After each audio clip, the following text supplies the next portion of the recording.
Kita bicara tentang utang luar negeri. Utang luar negeri itu dari segi definisi, itu adalah utang luar negeri atau pinjaman luar negeri adalah sebagian dari total utang suatu negara yang diperoleh dari negara kreditur di luar negeri tersebut.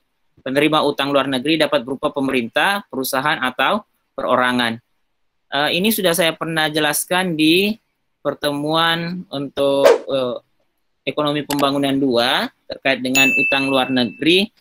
Kalau di sini dikatakan bahwa utang luar negeri itu, utang luar negeri itu adalah ini sebagian dari sebagian dari total utang suatu negara yang diperoleh dari kreditur. Jadi utang luar negeri itu adalah kreditur dari luar negeri, karena namanya juga utang luar negeri, berarti berasal dari luar negeri. Penerimanya itu bisa pemerintah atau yang berutang, debiturnya itu bisa pemerintah, bisa swasta, atau dalam hal ini swasta, atau dalam hal ini adalah perusahaan, atau adalah perorangan. Perorangan ya. Jadi utang luar negeri itu adalah dana yang diperoleh dari kreditur luar negeri, yang mana debiturnya itu adalah pemerintah atau swasta. Nah, swasta itu terdiri atas perusahaan atau perorangan. Ini sudah dibahas pada mata kuliah ekonomi pembangunan 2. Ya, Anda bisa kembali simak di pembahasan tersebut. Nah, ini teori terkait dengan terkait dengan pertumbuhan ekonomi, khususnya neoklasik. Sehingga ini menjadi dasar kenapa utang luar negeri itu dalam perspektif ekonomi klasik itu dianggap penting. Sekarang, bicara tentang tabungan dan investasi. Ini yang belum saya jelaskan lebih detail di ekonomi pembangunan. Saving sama dengan investasi. Ini dalam pendekatan klasik ya, pendekatan neoklasik terkait dengan saving sama dengan investasi. Ini kenapa bisa saving sama dengan investasi? Anda kembali lagi ke pokok pembahasan di sana, di mata kuliah ekonomi pembangunan. Saving itu harus sama dengan investasi. Ini, lihat ini ya, S ini ya. Ini S ini adalah saving. Dia menjelaskan tentang ini, saving. Bisa dilihat ya? Iya, Pak. Iya, Pak. Nah, kalau kita bicara tentang investasi, itu kan kita bicara tentang teorinya Solow. Y sama dengan fungsi kapital, kemudian satu L lebar, tapi karena dia dibagi, ini semua dibagi, ini output agregat per kapita, ini output per kapita, kapital per kapita, lebar per kapita jadi 1 per L per L jadi 1 ya. Nah, kemudian delta K ini, yang ini, delta K sama dengan apa di sini? Itu investasi dikurang dengan N depresiasi dan ini kapital. Nah, sekarang I investasi ini ya. Bisa lihat? Nah, I ini kan nanti dia bisa disubstitusikan menjadi delta K sama dengan S Y dikurang N T D DK. K. SY ini kan sama dengan S tah? Sama dengan S. Kita lihat kurva yang ini nih.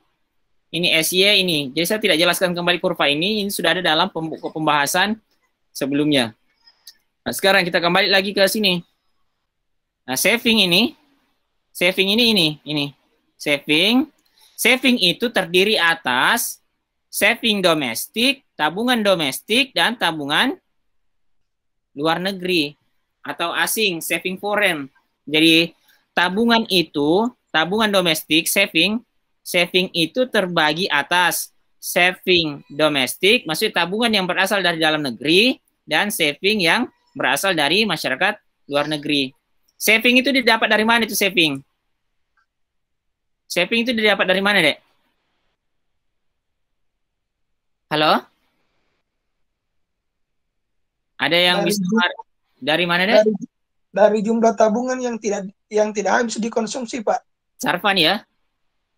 Ya, Pak. Sarfan, betul. Jadi Y sama dengan C tambah S.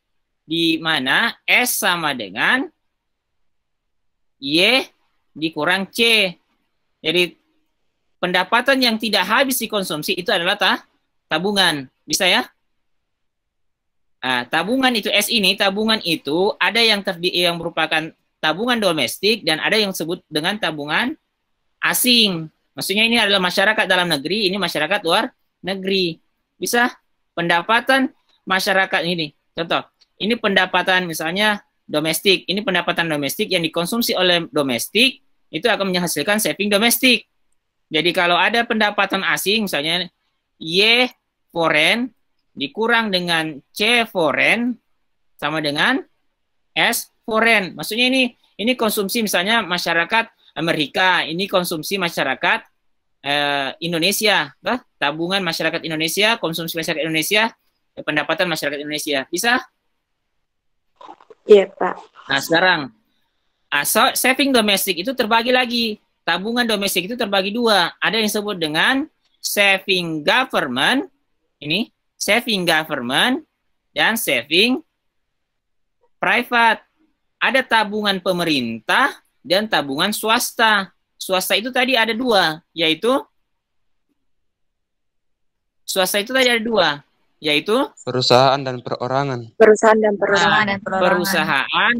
Perusahaan atau kita sini saving private corporate, ini supaya lebih mudah menggunakan simbol, dan saving private household, rumah tangga atau perorangan.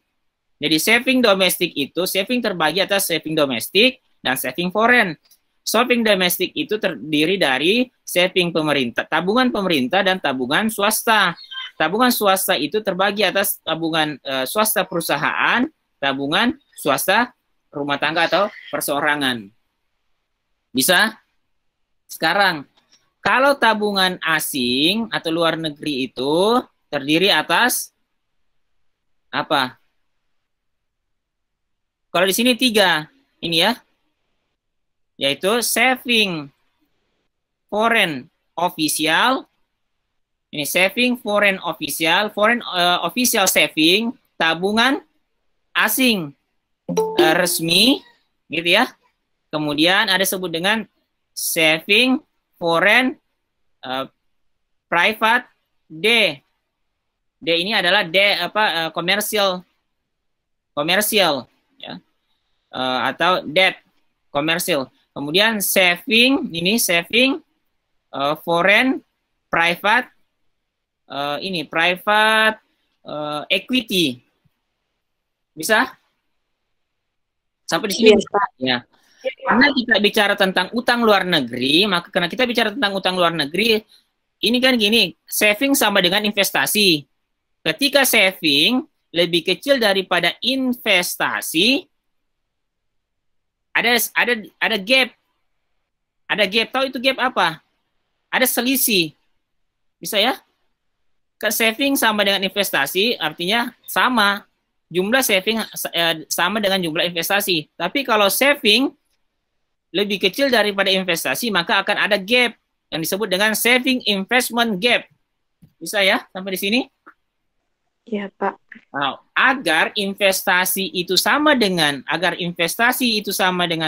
ini saving domestik sama dengan sama dengan investasi domestik, maka ditambah dengan saving foreign supaya ini sama. Bisa sampai di sini? Ya, Pak.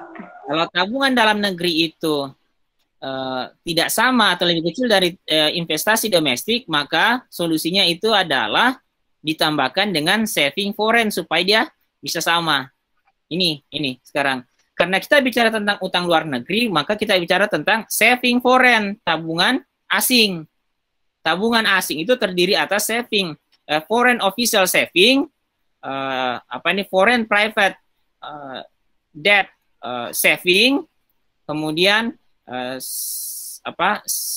foreign private equity saving. Ada 3.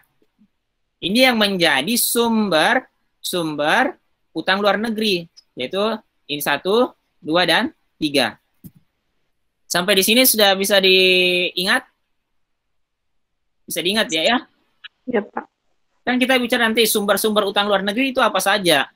Utang luar negeri itu kan bisa pemerintah, utang pemerintah, utang swasta, baik itu corporate maupun perorangan. Jadi utang luar negeri Indonesia itu dilihat dulu, utang luar negeri itu apakah utang luar negeri pemerintah saja atau plus swasta. Bisa ya? Jangan kita mengeneralisasikan bahwa utang Indonesia itu membengkak. Kita harus cek dulu utang luar negeri itu apakah utang luar negeri pemerintah plus swasta atau hanya utang luar negeri pemerintah saja. Nah, utang itu berasal dari 3 komponen ini. Secara konsep berasal dari 3 komponen ini. Prinsipnya dalam neoklasik, ini dalam teori neoklasik itu bahwa negara-negara penganut paham-paham neoklasik itu adalah negara-negara maju atau negara-negara barat. Salah satunya adalah Amerika. Salah duanya itu adalah Inggris. Salah tiganya adalah Uni Eropa. Itu negara-negara yang berada di Uni Eropa. Di situ dijelaskan bahwa negara-negara berkembang seperti Indonesia misalnya, atau negara-negara dunia ketiga itu mengalami ketimpangan sumber daya. Untuk mencapai pertumbuhan ekonomi yang tinggi itu, artinya, ini ingat, Y sama dengan fungsi kapital dan labor. Untuk mencapai ini, delta Y per Y sama dengan, ini pertumbuhan. Untuk mencapai pertumbuhan ekonomi yang tinggi itu, faktor-faktornya itu adalah kapital, labor. Sementara kapital itu adalah delta K sama dengan I kurang N T D K, itu ya. Kemudian L itu apa? Delta L sama dengan N kali L. Begitu ya. Nah, dalam pandangannya negara-negara maju bahwa negara-negara berkembang itu mengalami resource gap. Ada resource gap, ketimpangan sumber daya. Sehingga untuk mencapai pertumbuhan itu, dia membutuhkan yang namanya dukungan sumber daya tadi. Baik itu modal maupun sumber daya yang lain. Teknologi misalnya dan seterusnya. Sampai di sini bisa dipahami, Dek? Ada yang mau ditanyakan? Ya, Pak. Ada yang mau ditanyakan? Ini kita bicara tentang konsepnya neoklasik ya, seperti pada pembahasan ekonomi pembangunan. Untuk menutupi gap tersebut, ada 2 instrumen. Yang pertama itu adalah utang luar negeri, yang kedua adalah penanaman modal asing. Bisa? Jadi untuk mendapatkan, kan yang diinginkan kan begini, S sama dengan I, tah? Untuk investasi itu, di mana I itu nanti kan adalah delta K sama dengan I kurang N T D K. Ya ini, agar ada penambahan stok modal, I itu kan diambil dari sini. Bisa? I itu harus sama dengan S. Investasi itu kan bukan beda dengan utang ya. Ingat, investasi itu beda dengan utang. Halo, bisa? Investasi itu beda dengan utang. Nah, sekarang konsep neoklasik itu bicara tentang resource gap. Dia bicara tentang resource gap in developing country, negara-negara maju, negara-negara berkembang. Negara-negara maju yang dianggap memiliki sumber daya yang memadai itu sehingga membutuhkan yang namanya transfer resource in developing country. Untuk menutupi gap itu ada 2 yang dilakukan, yaitu utang luar negeri atau pinjaman luar negeri atau penanaman modal asing. Bisa ya? Jadi Indonesia itu contoh salah satu negara berkembang ini itu dianggap memiliki sumber daya yang kurang memadai atau disebut dengan resource gap, sehingga negara-negara maju seperti Amerika misalnya itu perlu memberikan atau mentransfer resource tadi, bisa deh ya, untuk mengejar ketertinggalan terkait dengan pertumbuhan ekonomi. transfer itu bisa dalam bentuk utang luar negeri atau penanaman modal asing. Contoh, Freeport. Freeport dulu itu kan terletak di Tembagapura. Begitu ya. Siapa tadi yang dari Papua? Saya lupa lagi deh namanya.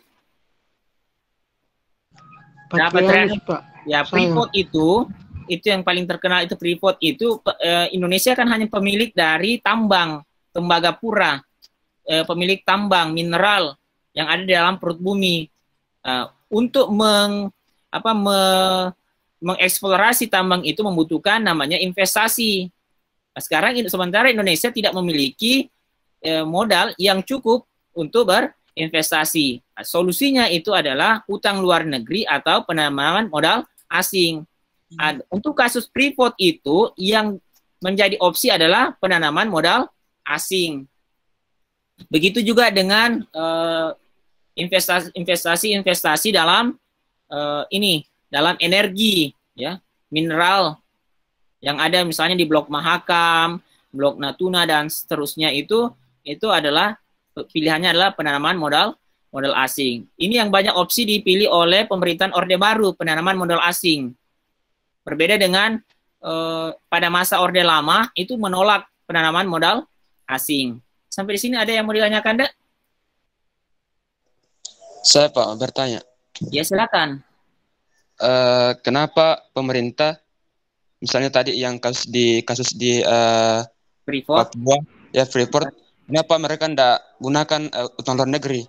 Kenapa lebih memilih penanaman modal asing?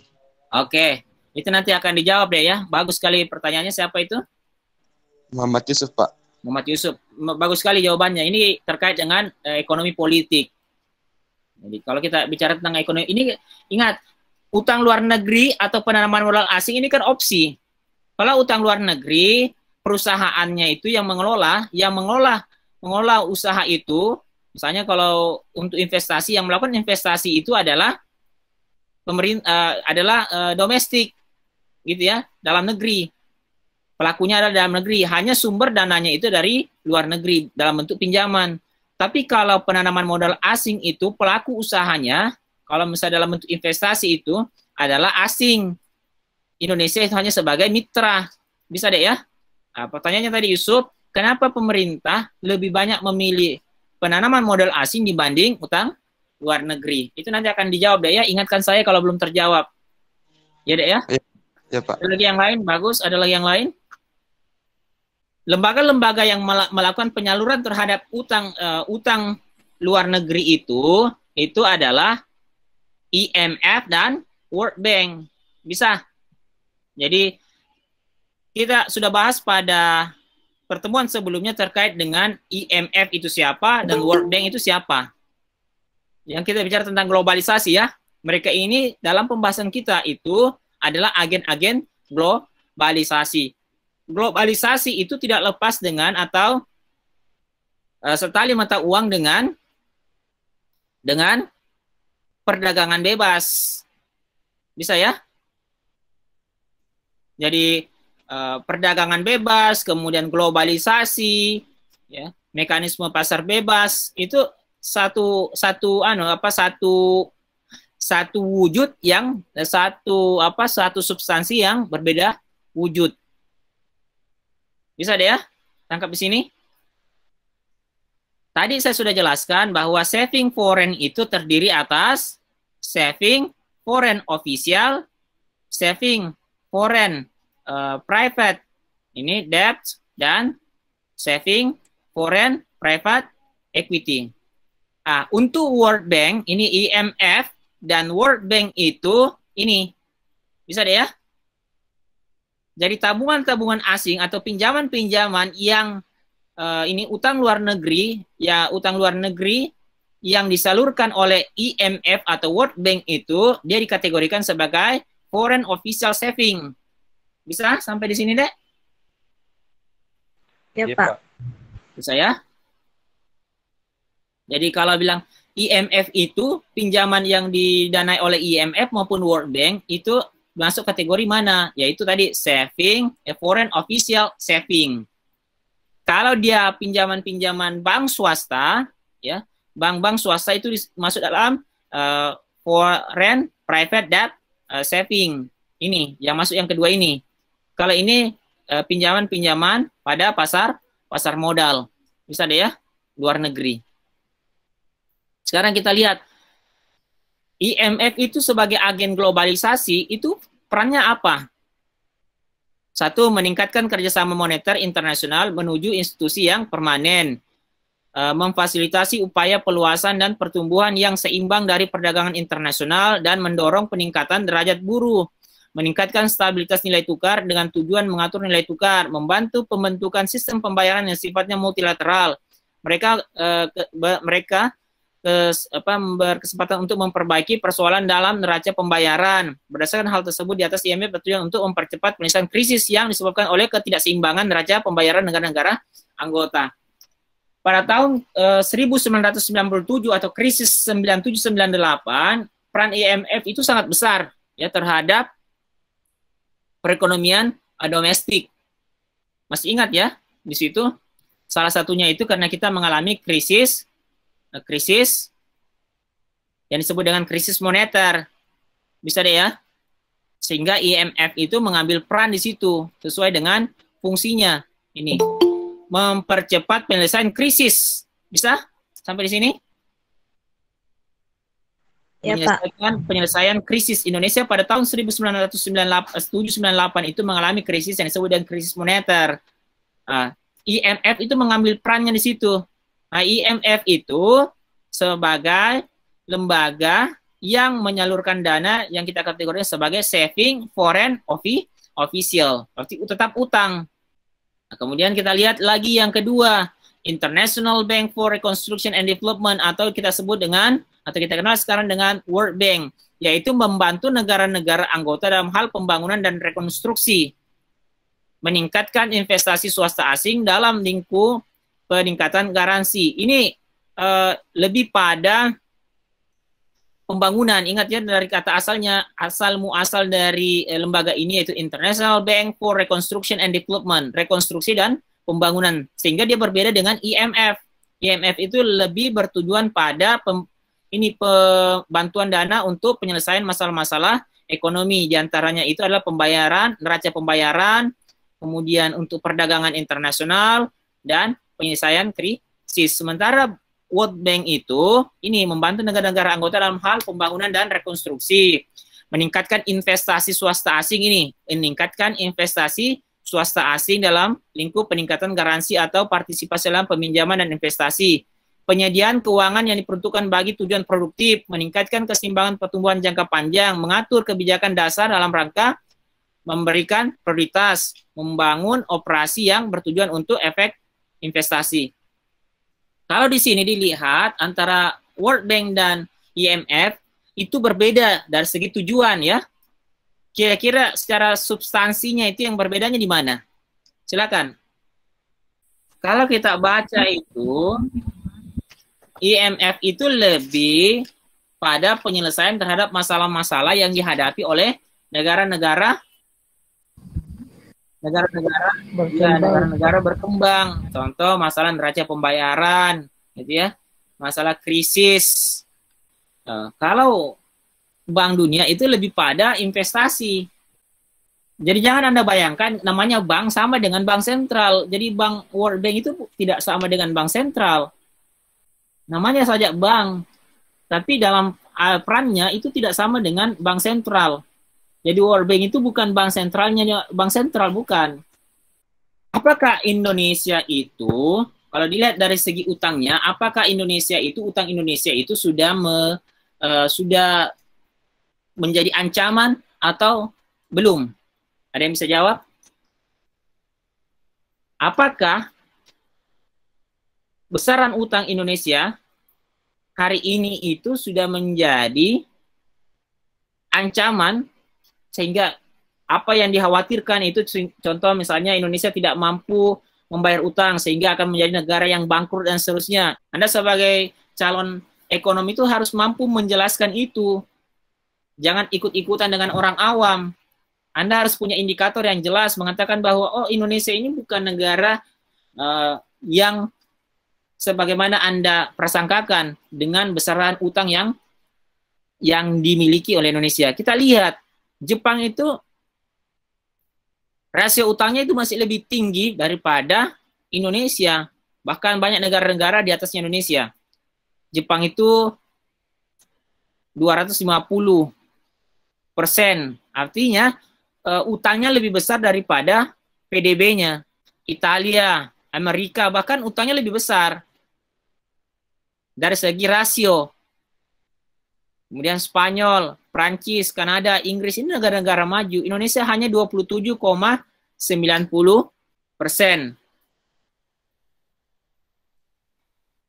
Coba, kira-kira apa yang Anda bisa tangkap sini, Dek? Rasio utang pemerintah terhadap PDB negara-negara G20. Negara-negara G20 itu negara-negara maju ya. Maksud negara-negara, kalau di ranking itu Indonesia ada di urutan, kalau tidak salah, urutan 17, kalau tidak salah. Ini negara G20, negara-negara yang masuk dalam G20 itu adalah negara-negara dengan PDB terbesar di dunia. Jangan remehkan Indonesia. Indonesia itu masuk dalam negara G20. Ini kita lihat utang Indonesia, rasio ini rasio utangnya ya. Dari tahun 2011 sampai 2016, rasio utang kita itu masih ada di bawah 30%. Kira-kira artinya apa itu, Dek?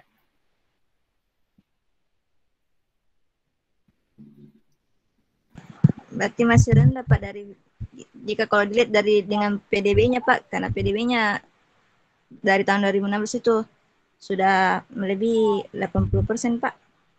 Seperti begitu Pak kalau menurut saya. Mana 80%? Bukan ya. Ini rasio PDB ya, ini rasio PDB. Rasio PDB, rasio ini 23,1%, 27,9% ini adalah rasio utang. Jadi utang dibagi dengan, besaran utang dibagi dengan PDB kali 100%. Ini nilainya, berarti utang kita itu masih di bawah 30%. Itu artinya apa? Rasio utang ya, ini bukan utang, rasio utang. Utang kita itu betul masih di bawah, masih lebih kecil daripada PDB kita, produk domestik bruto. Masih lebih kecil, ini tahun 2016. Nanti kita lihat juga tahun 2019 itu berapa. Ada yang bisa jelaskan rasio utang pemerintah terhadap PDB negara-negara G20? Jokowi itu katanya dikenal dengan presiden yang paling banyak utangnya. Kan biasa begitu. Sehingga orang yang pro terhadap Jokowi mengatakan, bukan. Utang ini adalah warisan dari pemerintahan sebelumnya, SBY. Jadi siapakah pengutang terbesar? Ini debat orang-orang awam, dalam artian dia bukan termasuk ekonom. Bisa ya? Anda sebagai seorang ekonom itu tidak begitu cara berdebatnya. Yang Anda harus menjadikan indikator apakah utang Indonesia ini sudah melampaui batas ya atau akan berdampak negatif, itu kita lihat dari satu, rasio utang pemerintah terhadap PDB. Kita lihat di sini. Kenaikan rasio utang pemerintah dinilai masih dalam batas aman. Kok bisa dikatakan aman? Ini dari kontan.co.id. Pemerintah mengatakan begini. Pemerintah telah menetapkan defisit anggaran pendapatan dan belanja negara itu di tahun 2023 menjadi sebesar 5,2% terhadap produk domestik bruto. Ini kalau bicara tentang defisit anggaran ya, defisit APBN itu ada juga rasionya disebut dengan ini rasionya. Menjadi sebesar 5,2% terhadap produk domestik bruto. Dengan tingkat defisit yang meningkat tersebut, pemerintah mewaspadai rasio utang di tahun 2020 meningkat menjadi atau mendekati 40% dari PDB. Sekarang, berapa patokan rasio utang terhadap PDB sehingga dikatakan aman?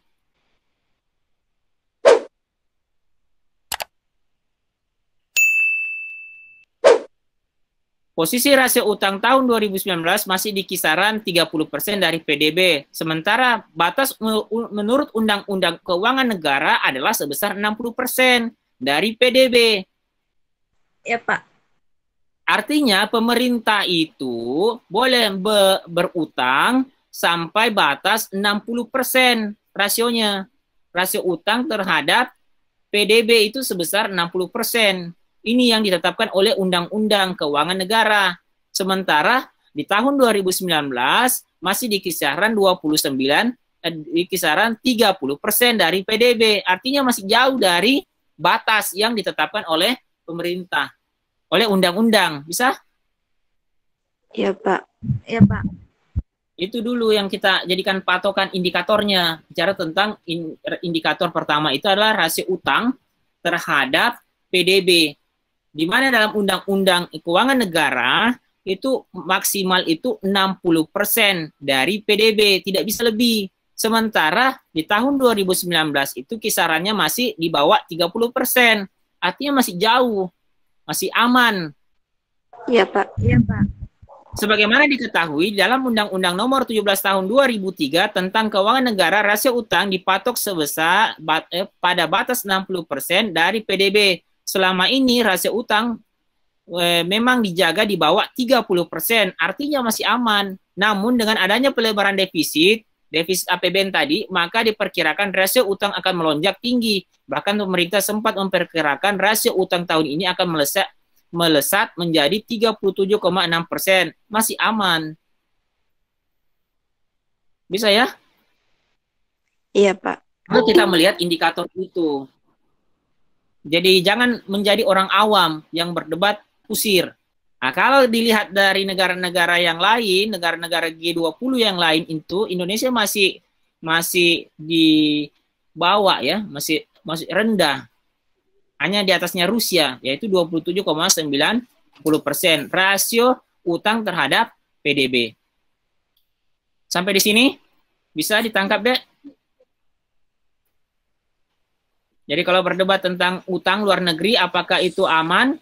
Ya, gunakan indikator rasio utang pemerintah terhadap PDB sebagaimana dalam Undang-Undang Keuangan Negara yang dipatok maksimal 60%. Sekarang, Indonesia negara berkembang pengutang terbesar ke-6. Ini kita lihat, utang Indonesia itu di tahun ini, tahun berapa ini? Tahun 2018, tahun 19 itu ada di kisaran 402, miliar US dollar.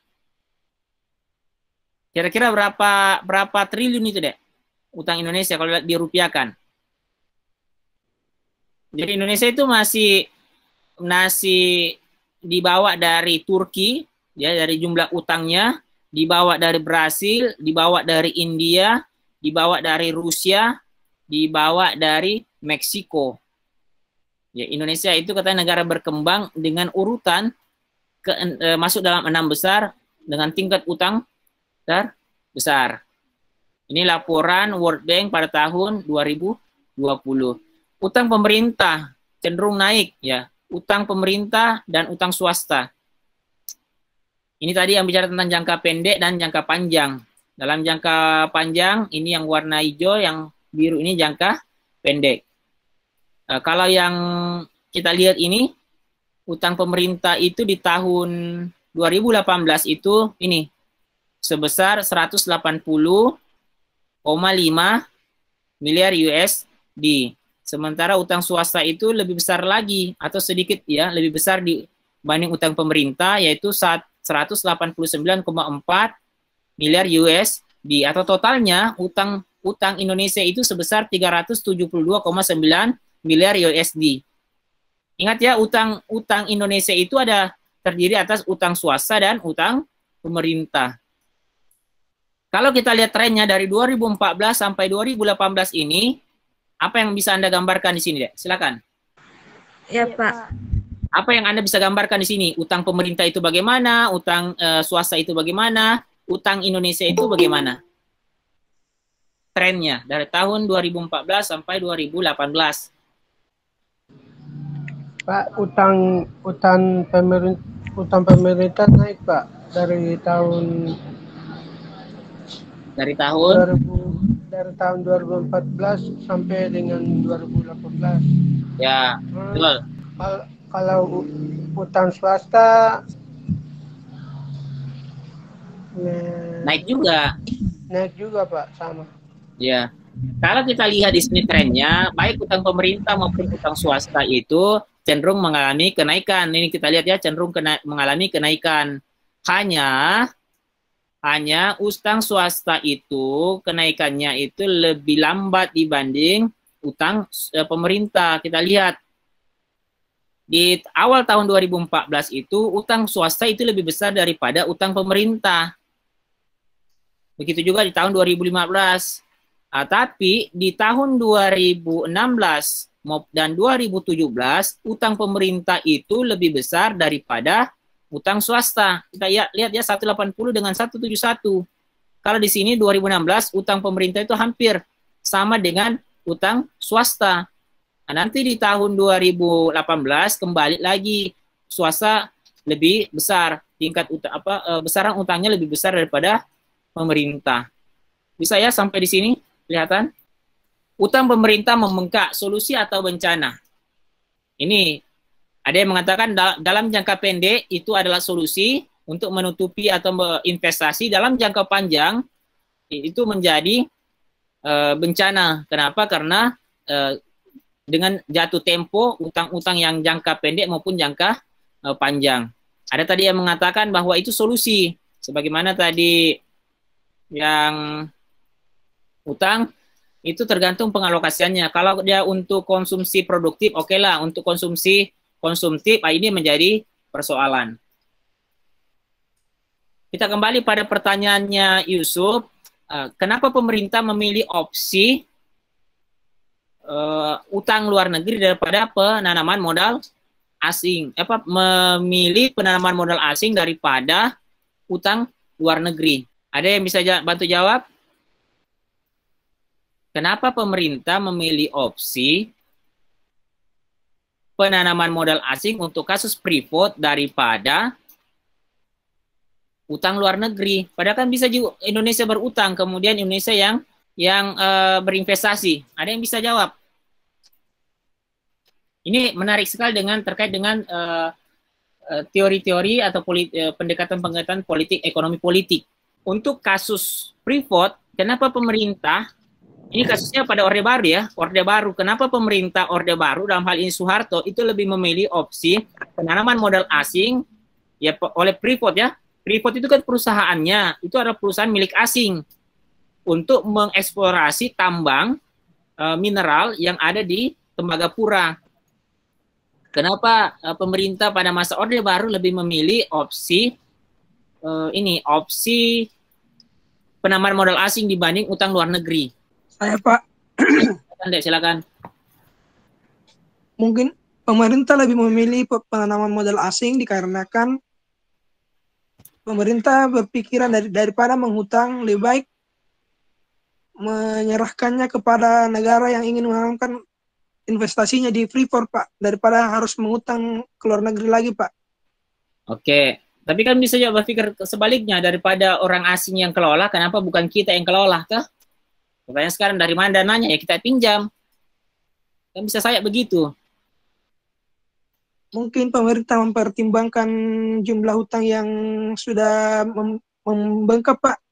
Pertanyaan sekarang, berapa banyak utang Indonesia pada masa Orde Baru, pada awal masa Orde Baru? Kalau yang saya baca dari internet, iya, utang Indonesia sampai sekarang itu sudah mendekati angka 600.000 triliun, Pak. Ini kita bicara tentang Freeport ya, fokus dulu pada Freeport. Karena pertanyaannya Yusuf tadi begitu. Saya, Pak. Ya, silakan, Dek. Kenapa pemerintah pada saat itu memilih investasi daripada utang? Karena menurut saya mungkin pada saat itu jika Indonesia mengambil hutang luar negeri, untuk apa mengambil hutang luar negeri kalau sumber daya manusia untuk mengelola tambang itu tidak ada, Pak? Karena pada saat itu kan masih kurang yang paham tentang bagaimana cara mengelola tambang tersebut. Jadi kalau untuk berhutang itu terlalu tinggi risikonya, Pak. Apabila Indonesia sudah mengambil hutang, terus sumber daya yang mengelola ini tidak ada, jadi hutangnya itu tidak bisa dibayar kembali, Pak. Jadi pemerintah mengambil langkah yang aman untuk menerima investasi dari luar untuk mengelola tambang tersebut, Pak. Kalau menurut saya begitu, Pak. Oke, bagus ya. Ini bicara tentang teknologi. Teknologi yang dimiliki Indonesia pada masa Orde. Ingat, ini saya bukakan artikelnya. Gerak cepat, ini Kompas. Gerak cepat Soeharto izinkan Freeport menambang emas Papua tahun 1967. Ingat, pada masa Soeharto Orde Lama itu, pada masa Soekarno di Orde Lama itu tidak memberikan izin Freeport. Jadi salah satu yang kalau kita bicara tentang sejarah Freeport, salah satu presiden kita yaitu Soekarno itu tidak memberikan izin kepada asing untuk melakukan eksplorasi. Nanti di Soeharto, ingat lengsernya Soekarno itu kan pada tahun 1965-1966 ya. Ingat itu kasus Gestapo, gerakan 30 September, pemberontakan PKI ya, Super Semar. Ingat itu. Dilihat sini, gerakan cepat Soeharto izinkan Freeport menambang emas Papua tahun 1967. Ini sudah 1967 masih dekat dengan kasus Gestapo itu. Kita lihat. Tahun 1967 adalah periode penting bagi keberadaan Freeport di Indonesia, tepatnya pada tanggal 7 April atau belum genap 2 bulan setelah resmi menjadi presiden kedua. Bayangkan, belum genap 2 bulan menjadi presiden, Soeharto sudah memberikan izin kepada Freeport untuk menambang di Papua. Pada masa pemerintahan Orde Lama Soekarno, sama sekali belum pernah mengizinkan investasi perusahaan asing di Indonesia, termasuk Freeport. Ada perusahaan penambang modal asing pertama di tanah air yang diberikan izin oleh Soeharto. Ini. Ya, ketika pemerintah Indonesia diwakili oleh Menteri Pertambangan dan seterusnya, Soeharto resmikan Freeport dan seterusnya. Alasan ilmiahnya salah satunya adalah terkait dengan masalah teknologi untuk melakukan penambangan di Freeport. Itu ya kalau kita bicara tentang dalam aspek ekonomi, alasan-alasan ekonominya seperti itu. Tapi kalau kita masuk pada ekonomi politik, ceritanya lain lagi. Dalam pendekatan public choice dikatakan bahwa pemerintah sebagai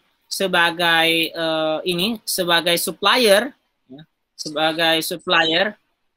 itu memiliki, atau gini, pemerintah sebagai pemegang kendali terhadap barang-barang publik itu juga sebagai makhluk ekonomi atau sebagai pelaku ekonomi yang memiliki self-interest. Apa artinya itu?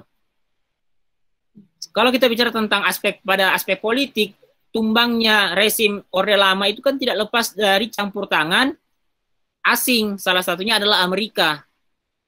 Lebih detail lagi juga ada campur tangan Freeport di situ.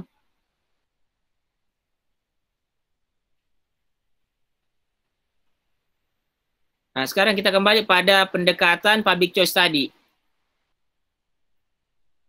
Dikatakan bahwa pemerintah sebagai pengendali terhadap barang-barang public goods, itu juga merupakan makhluk ekonomi yang memiliki self-interest. Self-interest itu artinya kepentingan diri sendiri.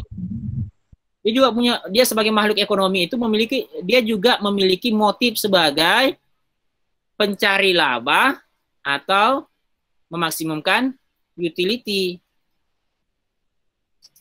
Pertanyaannya adalah, rezim Soeharto itu dia juga sebagai makhluk ekonomi, toh? Begitu juga dengan rezim Soekarno, begitu juga dengan rezim SBY sampai pada saat ini adalah Jokowi. Sampai di sini tangkap ya?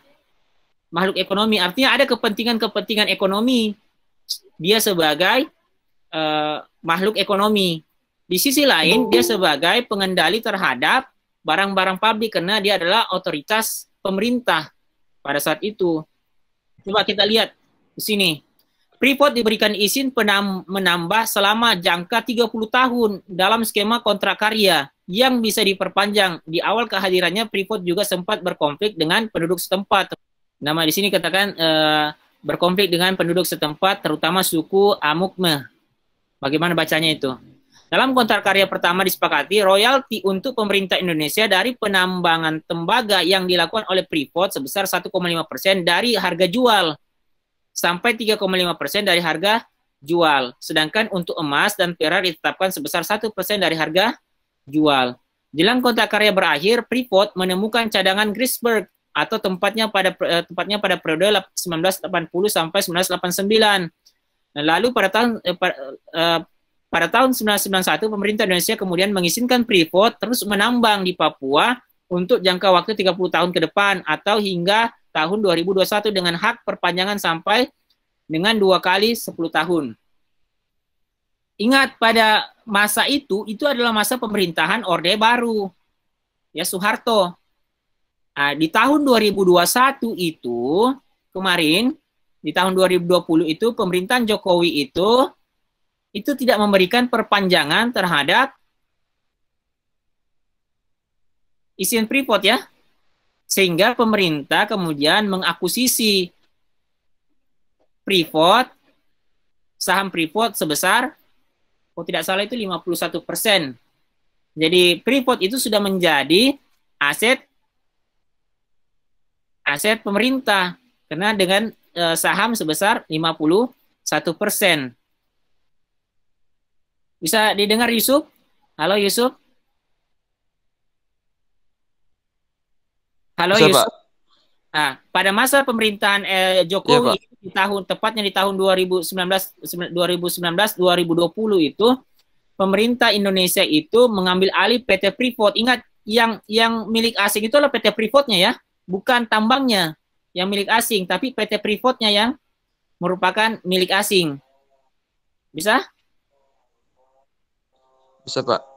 Nah, pada tahun 2021 karena sudah berakhir kontrak kerjanya dan namun masih bisa diperpanjang 2 kali 10 tahun, pemerintah itu melakukan peninjauan ulang sehingga sebagian saham dari PT Freeport itu dimiliki oleh Indonesia, kalau tidak salah sebesar 51%. Itu artinya PT Freeport itu sudah menjadi milik Indonesia karena sahamnya sudah lebih dari 50%. Bisa deh, ya. Itu kan menjadi perdebatan kemarin, kenapa Indonesia harus bayar lagi? Kenapa pemerintah harus beli perusahaan itu? Kenapa tidak diambil alih saja? Ingat bahwa yang dimiliki oleh Indonesia itu adalah tambangnya, bukan perusahaannya. Nah, sekarang untuk tetap bisa mengeksplorasi sebagaimana tadi jawabannya siapa tadi itu yang mengatakan bahwa berkaitan dengan sumber daya manusia Indonesia yang tidak mampu atau belum cukup mampu untuk mengolah tambang tersebut, dalam hal ini teknologi, karena tadi kalau misalnya PT Freeport itu tidak diakuisisi oleh Indonesia, artinya teknologinya akan kembali ke luar negeri. Sementara untuk mengolah PT Freeport ini membutuhkan teknologi yang sangat mutakhir. Oleh karena itu pemerintah mengambil opsi untuk mengakuisisi saham PT Freeport sebesar 51%. Sehingga dia bisa menjadi aset negara. Bisa deh, ya. Nah, pertanyaan sekarang, kenapa bisa pada masa Orde Lama itu tidak memberikan izin investasi asing, pada masa Orde Baru memberikan izin, bahkan lebih panjang masanya daripada Orde Baru itu sendiri, kemudian pada masa Pak Jokowi itu kemudian diambil alih. Saya melihat ini tidak lepas dari pendekatan ekonomi politik tadi, yaitu adanya rent seeker dan teori rent seeker dan public choice, bahwa pelaku-pelaku ekonomi dalam hal ini pemerintah, ingat Orde Lama, Orde Baru, Orde Reformasi itu kan adalah bicara tentang kekuasaan.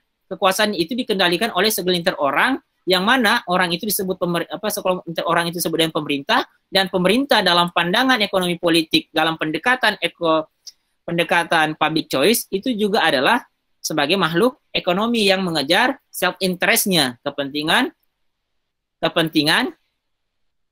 ekonominya. Begitu, ya, kepentingan ekonominya. Kalau dia sebagai produsen, kalau dia sebagai produsen berarti mengejar laba, kalau dia konsumen sebagai motif memaksimumkan utility-nya.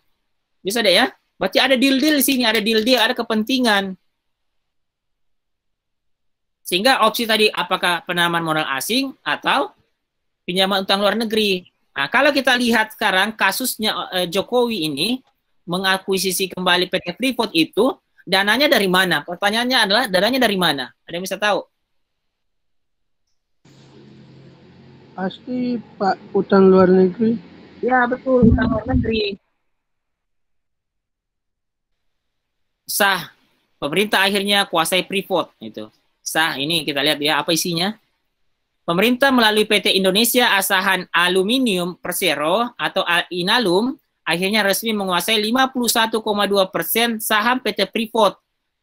Ingat, kalau namanya perusahaan PT itu, PT pemegang kekuasaan tertinggi itu ada di mana? Namanya PT, perseroan terbatas itu kekuasaan tertinggi itu ada di mana? Kalau koperasi kan itu koperasi, kekuasaan tertinggi itu ada pada rapat anggota tahunan RAT. Nah, kalau PT itu ada di mana? Sudah belajar aspek hukum ekonomi, Dek? Ya, sudah, Pak. Mata kuliah kapan itu, semester berapa? Semester 2, Pak. Nah, di situ kan ada pembahasan tentang apa ya, termasuk misalnya PT, kemudian CV dan seterusnya. Nah, kalau PT itu kekuasaan tertingginya ada di mana? RUPS, Pak, Rapat Umum Ya, Pemilik Saham. rapat umum pemegang saham. Jadi siapa yang memiliki saham terbesar itu yang memiliki kekuasaan terbesar, toh? Jadi hak suara terbesar itu ditentukan dari besarnya saham. Kalau pemerintah sudah mengandalkan saham sebesar 51,2%, artinya kekuasaan terbesar pemegang saham itu adalah pemerintah atas Freeport. Bisa deh ya? Nah, negosiasi saham Freeport ini termasuk dalam peristiwa besar.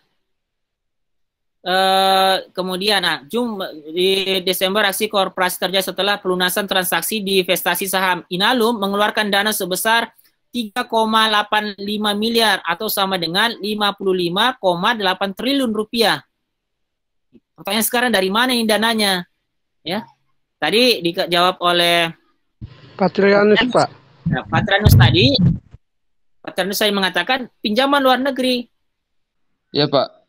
Terjawab ya. Nah, jadi pemerintah Jokowi itu mengambil opsi adalah ini pinjaman luar negeri, sehingga PT Freeport itu dikendalikan atau dikuasai oleh pemerintah melalui PT Inalum Persero, di mana PT Inalum itu mengeluarkan dana sebesar 55,8 triliun rupiah, yang mana sumbernya ini kan kalau tidak salah itu adalah pinjaman luar negeri. Jadi opsinya adalah opsi pinjaman luar negeri, bukan lagi penanaman modal asing penuh.